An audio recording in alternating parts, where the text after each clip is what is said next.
regular meeting of our Guam Tax Commission.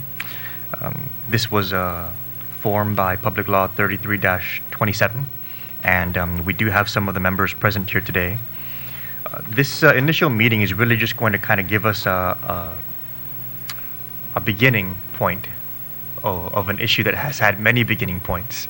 And hopefully we can navigate this with a perspective of where we've been before so that we can try and have a different outcome in this effort as we undertake it. So first thing that I'd like for us to go ahead and do is introduce the members who are present here today as per the statute. I'm the Chairman of Finance and Taxation, and I chair this commission as per the statute. And the Chairman of Appropriations, Vice Speaker Cruz, is also a member of this commission as per law. We also have members who are appointed from the community. And those individuals are here with us today. And if I can go ahead and start to my left here, if you can go ahead and just state your name for the record and introduce yourself and the entity to which you are representing. My name is Joe Arnett. I am a senior advisor for Deloitte & Touche.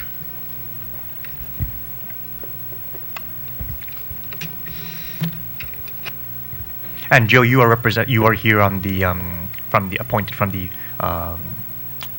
CPA board. All right, thank you. Joe? Yeah. My name is Joe Bradley. I'm Senior Vice President, Chief Economist, and Business Continuity Officer for Bank of Guam. I've represented both the public and private sector on these commissions in the past. And as per the statute, you are the representative from the Guam Bankers Association. Yes. Dr. Jones. Good morning, everyone. My name is Roseanne Jones. I'm a professor of economics at the University of Guam, and I'm serving on this commission, I guess, as the economics representative. That's right. Thank you, Dr. Jones. We also have Ms. Sandy McKeever, who is representing the Guam Women's Chamber of Commerce, but she's unfortunately off island. And we have Mr. Bobby Shringi, who's representing the Guam Chamber of Commerce. However, he is also off island at this time. We are also awaiting an appointment from the Guam Bar Association. They have been communicated with, and we are awaiting that. The minority leader of the legislature is also an appointed member of this commission, as well as an appointment from the governor. We are awaiting the governor's nominee for this commission. However, in spite of that, the commission has had several responsibilities that were mandated, and I wanted to make sure that we fulfilled those mandates in this initial meeting. First of all, Public Law 32-21 requires all boards and commissions to be educated as to the laws that apply to them. And so we're going to go ahead and use this opportunity to also fulfill that particular mandate. Before I continue, please allow me to introduce some of my other colleagues who are present here today as an observational capacity. To my immediate right, Senator Mary Torres. To the immediate left of the Vice Speaker, Senator Narissa Underwood. And to her immediate left is Senator Jim Espadon. At this time, I'd like to ask the committee staff to go ahead and please pass out the Guam Tax Commission Working Archive that was prepared pursuant to 2 GCA subsection 11106A to our members that are present here today. And one also for the Vice Speaker. Senator.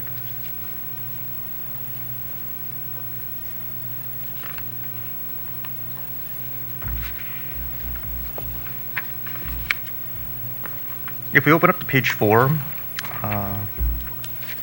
4, 5, and 6, we will get to the actual mandate that establishes this Guam Tax Commission.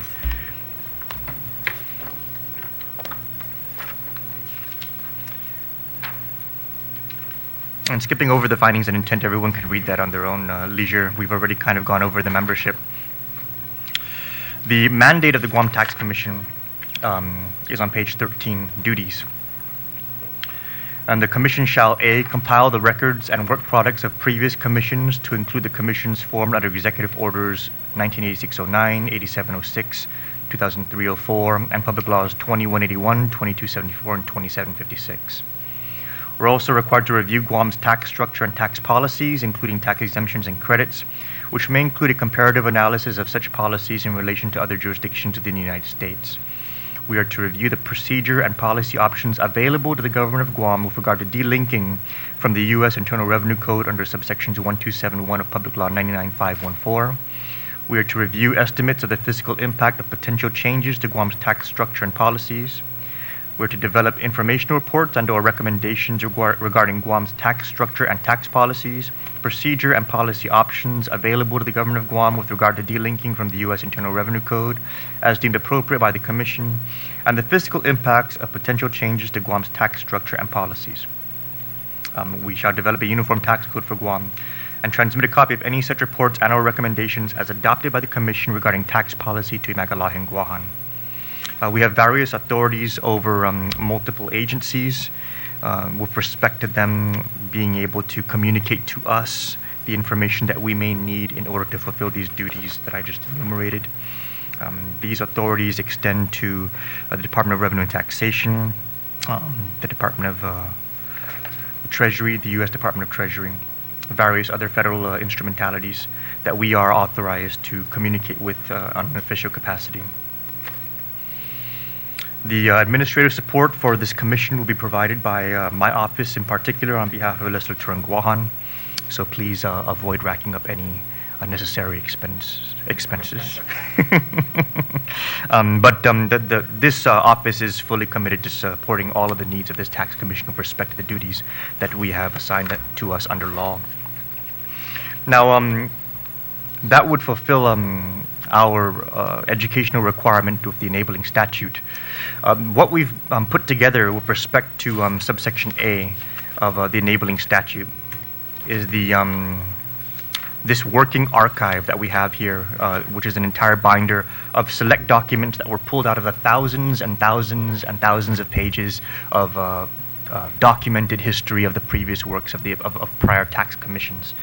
These documents that we have here in this working archive provide us with a year-by-year snapshot of the work that was done throughout the various commissions.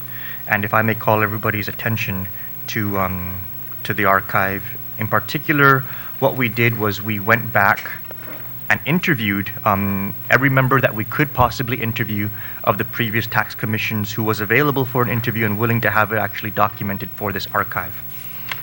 And so what we've done is we've interviewed previous tax commission members, Joaquin Blas, who was a vice chairman of the Guam Tax Commission, former Senator George Bamba, former Speaker Joe San Agustin, Chief Justice Torres, Mr. Frank Leon Guerrero, Mr. Rodney Webb, Joe Arnett, who's present with us today, Mr. Glenn Leon Guerrero, Mr. Michael Borja, Joseph Bradley, who's with us today, and John Camacho. And what you'll find throughout the interviews that we have here is we have focused the interviews specifically on key areas that were related to delinkage or reform of the tax code. And so throughout these interviews, you'll see a color-coded highlight of whenever in the interview they either discuss something pertinent to delinking or pertinent to reforming our tax code. And that's just for the ease of navigating through the many pages of interviews that we have here. But we have from pages 25 to page 89 interviews and the respective highlights from all of these individuals who are listed here in the beginning portion. I would like to invite everyone to go ahead and peruse that at your leisure. Moving on to section B of this working archive is the record of tax commission documents that we culled throughout the years of when these tax commissions were active. Again, these documents were specifically identified as being pertinent to the work of those particular tax commissions. There were many other documents throughout these years. However, so a lot of them were correspondence that were not directly related to any particular outcome or decision made by those particular commissions. If there was anything to add to this working archive, we would be more than willing to receive it and add it in as an addendum. But this was basically the work that we were able to put together since the enactment of the statute. If you see, for example, on 1990, on page 95, when we open it up there, it gives some key points on what happened with respect to the documents that it's referencing. And that's consistent throughout all of this document archive that we have presented here today. So you get your synopsis on the initial page, and you have the actual documents on the subsequent pages to the synopsis. I again invite everybody to peruse that at your leisure, but this will give you an informative history of what transpired in those particular tax commissions from a document perspective, and what the synopsis is of those documents. And if the synopsis is something that you want to delve further into, you have the document itself there to be able to reference. We have that for years 1990, 1991, 1992, 1993, and 1994. We were not able to source documents for 95, 96, or 97, and if anybody has anything to add to those, we would be more than willing to include them. We do have for 1998, but there are documents. The documents are unavailable from 1999 through 2006, and then we have documents again for 2007 and 2008.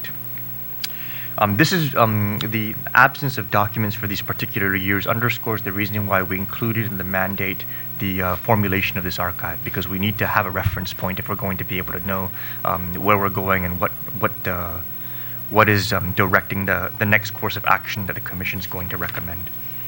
But those are the documents that we have available.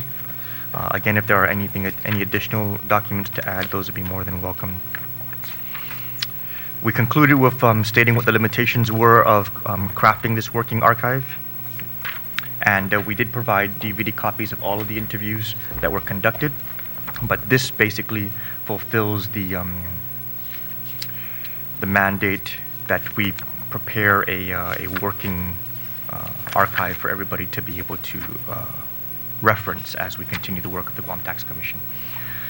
Now, what we have next on the list of things to cover today is I would like to invite an open discussion from the members present.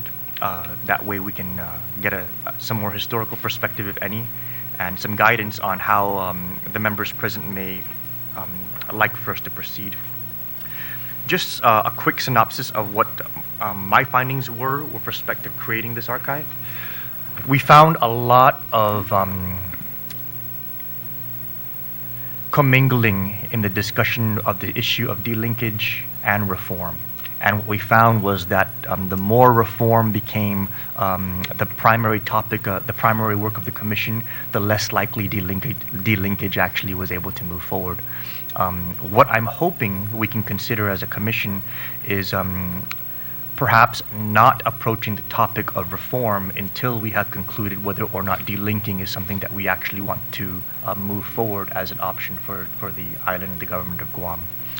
And the reason why that I think is something we need to consider is because the topics of reform, they run a very wide gamut of various tax policies and tax philosophies. And if we engage in any particular idea with respect to what we want to create as far as a different tax code is concerned, we may be having interests that would at that point not share the ideas that may be getting floated around by this Commission, to the point where, once again, as with previous commissions, we are unable to actually come to a conclusion as to whether or not delinking is something that would be beneficial for the territory. So I would like for us to, I guess, start off the open discussion by having a dialogue from anybody here present at the table as to whether or not we should consider focusing primarily on delinking and adopting the existing code, and setting aside the conversation of reform until such time that we've determined that delinking is something that we'd like to proceed with. So I know that the three official members that we have present here today actually have historical perspective of the prior work of the commissions.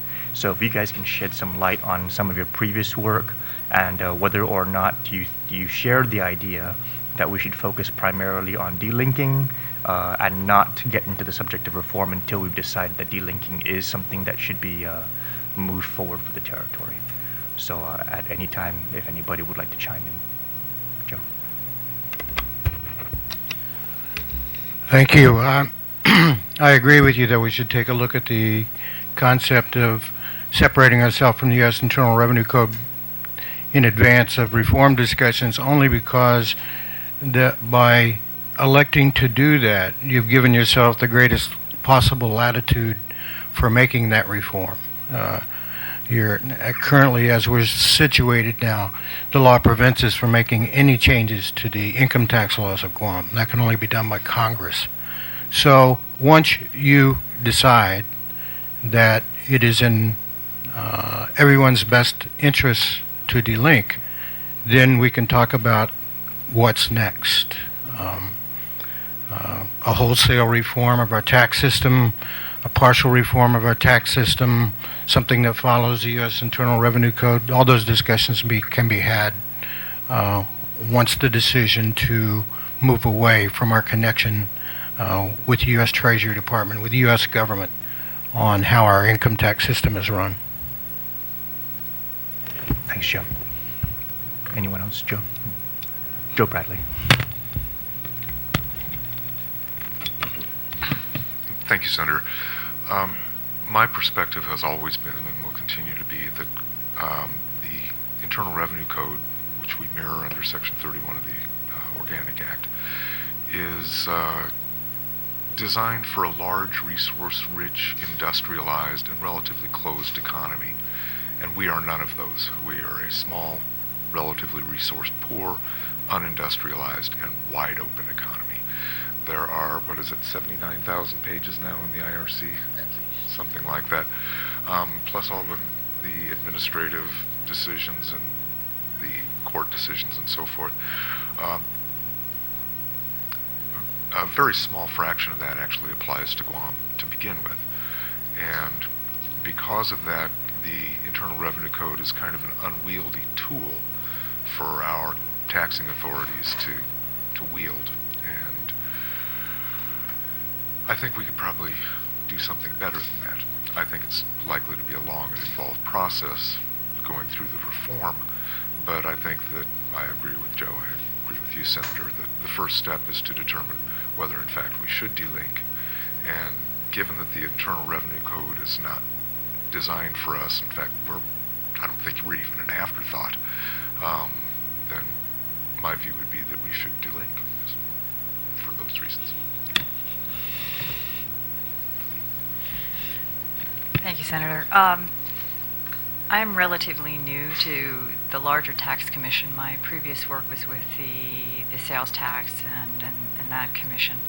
And so I bring to the table some academic resources and looking at the questions, the policy options, the impact, the relationships. And so it's important to me to hear what has gone on before and to read what has happened before, and also to think carefully through the idea of the research that it's going to take to study very clearly what this impact would be of delinking. So I bring that to the table and offer my services to that, and I'm pleased to be part of the commission. Thank you. Thank you very much, Dr. Jones. Yes, I very much share your perspective about how we need to thoroughly research first what the impacts would be of delinking. And I very much agree that it's something that we need to look at more closely. Vice Speaker?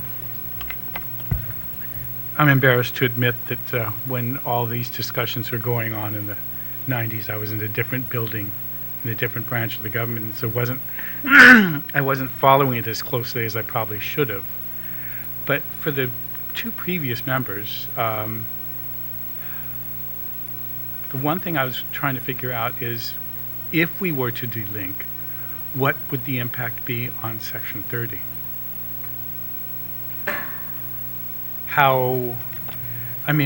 My understanding of Section 30 is it's the income tax that we would have been paid by federal employees employed on Guam.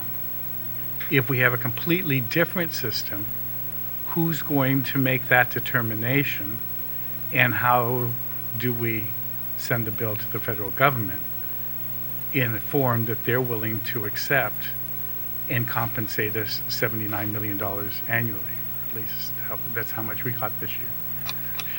Part of the delinkage process, actually it's a year-long process. Once you decide to do it, the change takes place a year later. And in that time, the U.S. Treasury Department takes a study of what's being done and blesses the change. that's about to be made. During that time period, I would expect that the Section 30 discussion should and must come up to decide how that affects the treatment of funds collected from those military members that are affected while they're on Guam. The changes we make here won't affect what is withheld from their wages, but is that the amount that the U.S. Treasury Department will agree to send back? That's a discussion that is critical and fundamental to the decision of delinking, because as we have to go through the econometric models for any change we must make, the Section 30 will be a serious component of that. We can't even get them to agree on how much compact impact and how we calculate it. And so my fear is that this big chunk, or like last year when we had the reconciliation from 1977 to 2011 of an additional $77 million, would that and could that have been possible had we delinked as early as we did? And I'm so, yes, there's the nationalistic side of me that agrees with you that we should have something else, but I'm just, as the appropriations chair, I also have to try to take into account what am I going to be left with to work with if we delink and no one wants to accept my calculations of what the 30,000 military personnel that are here could have and should have and would have been paid, and how we would even know to be able to charge that. That's my big concern. And I think operationally it takes us exactly to the next item that I wanted us to be able to discuss. Seeing that we're able to come to a general consensus that we need to explore fully the idea of delinkage, how that process would be executed, what the various questions we may have that need to be answered and reassured first by U.S. Treasury before we even consider that action.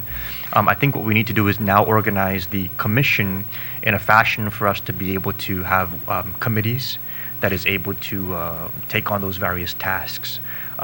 Several that initially come to mind is first we need to reestablish with U.S. Treasury what the rules of engagement are going to be, so that this current federal administration is on the same page with what was previously discussed in prior tax commissions as to how we may proceed with moving this issue forward if we so choose to. We probably also need to create another committee to come up with all the different budgetary and financial questions and implications that may arise. One of them is Section 30. Another one that came to my mind was our triple tax exempt status for our public debt.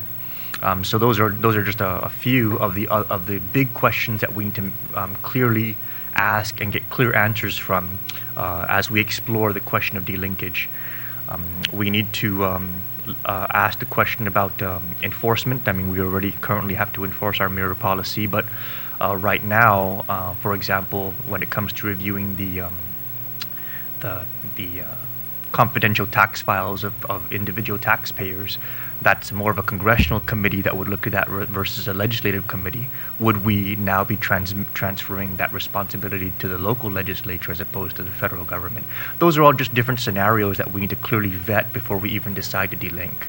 And so we can clearly see that delinkage in and of itself is going to have a lot of answers that need to be in place before we can even decide if it's something we want to do. So with that, just to keep us organized and able to concentrate our work, I would like for us to consider developing standing rules for the tax commission.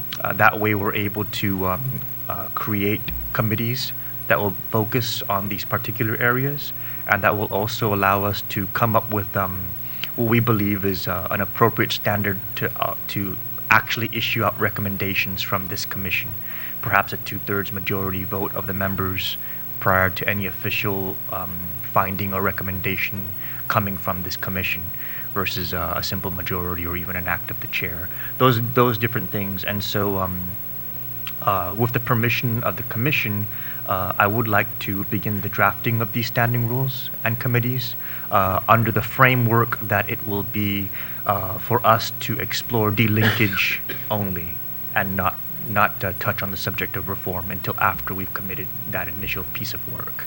How do the commission members feel about that? Okay.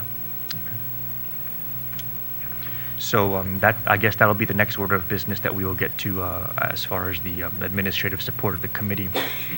Did anybody else have any other items that they wanted to discuss or put on the table? Senator Underwood, please. I think I noted earlier that you would be willing to do some research about the potential impact. Was that what you were offering your service? I wasn't necessarily offering my services. It's one of the things that I running through my head, being a member of the commission, and how I offer such services, because it clearly is going to need quite a bit of research. Because as I look at anything, one impact touches another. And my head right now is in the healthcare arena, and I look at how healthcare is having relationship to the IRS and the tax code and relationships with working and compensation. So nothing is ever a straight line. Right. Now, to your point, I'd like to hear about how the university, certainly I have access to students, and certainly I have the opportunity to bring students who'd be interested in this kind of research to bear. But it clearly, from my view, and maybe I'm kind of jaded or not jaded, my perspective is kind of biased, that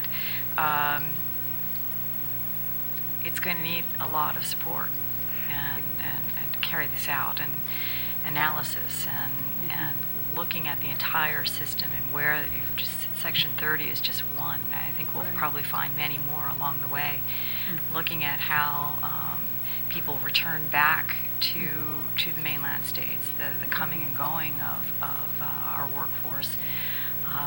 There's a lot of impacts, and so I think the university can be helpful. I can be helpful, but I think the commission needs to be prepared for a lot of help in this regard. So, with the complexity of the research that is needed, is this something that would need to be, in addition to what the university can do with your students and with the professors and the brain power that's available there, do you think that would warrant a third-party type of research? It may need, yes. Yeah, that would have to be funded. I would prepare for that. Yeah. I would. It would be nice to have that kind of, again, my relationship. It'd be great to have sort of an unbiased or not a member of the committee looking at the work of the committee to kind of back that up. So I would be prepared for that. The other question I have is timeline. What kind of timetable are you looking at for this commission? Years, months? Yes, this is going to be a very slow play. Okay. Very slow, very methodical.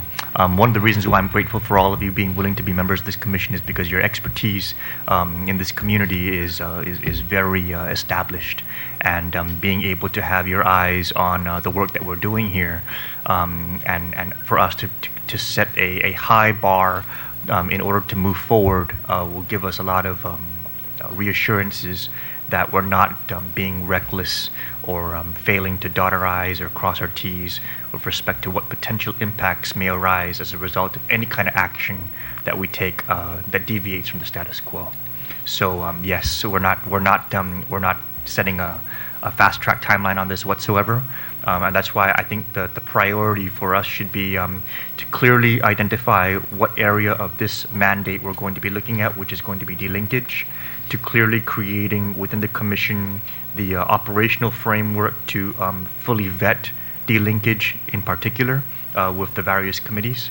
And then from there, after we've concluded that to the satisfaction of this commission, make a recommendation to the legislature and to the governor as to whatever our findings are with that respect, without any kind of preconceived notion as to what those findings should particularly entail. But that's kind of where I'm kind of looking at things, and I'm glad that the commission as a whole would like to look at things that way as well. Do any of my colleagues have any other questions? Vice Speaker. Again, it's just, the chairman brought up the issue of the impact it will have or might have on the triple tax exemption for borrowing, not that I'm a big proponent of that anyway, but those kinds of issues, and even for local investment, I don't know, this urban legend that in the past that one of the things that killed the delinkage was the thought of its impact on the QCs. And I was just wondering, was there any discussion on that anybody can remember, or is there something that, or is that just urban legend?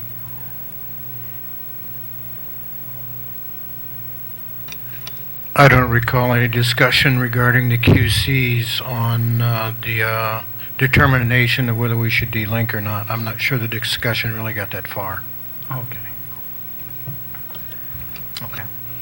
So I guess that the last question I would like to ask the Commission is, what would be a suitable regular meeting time and date for the Commission? I know everybody's in a professional capacity and very busy, but maybe setting a time and date at least once per month, first Friday of every month or something like that. What's the pleasure of the Commission for our next scheduled meeting and every meeting thereafter, unless we call something separately? A date, a time. Mornings are better than afternoons. So we met today at 10 o'clock. Today is Tuesday, first Tuesday of the month, 10 o'clock in the morning. That's okay.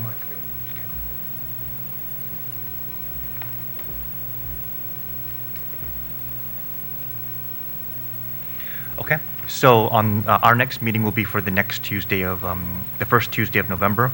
The assignments that I will be bringing back are draft standing rules with an emphasis on how to proceed with delinkage. I'll make sure to get a copy of these standing rules to all the members of the Commission maybe a week prior to our meeting, so that you're able to look through it and vet it and determine if you have any questions or any recommended amendments, and then we'll go from there as to who will chair what committees and everything thereafter. We do have a section here for public comment if there's any members of the community who had anything they'd like to add. Gary, I know you're here with us as well. Did you have anything you wanted to contribute to the conversation? I'm here as an official member. Okay. So Could you turn on the microphone here? So as an ex-official member, I think my role is to perhaps provide information and statistics and economic information that the government has, and perhaps a bit of history. I do have 2 points of history. I remember that the former Tax Commission first came up with a tax model that was, I believe, produced by KPMG, P. Marek, to evaluate if you made a change in one tax rate, what the effect on the total revenues would be. And then that was followed up by concern was that if you made a change in the tax rate, that might have larger effects on the economy,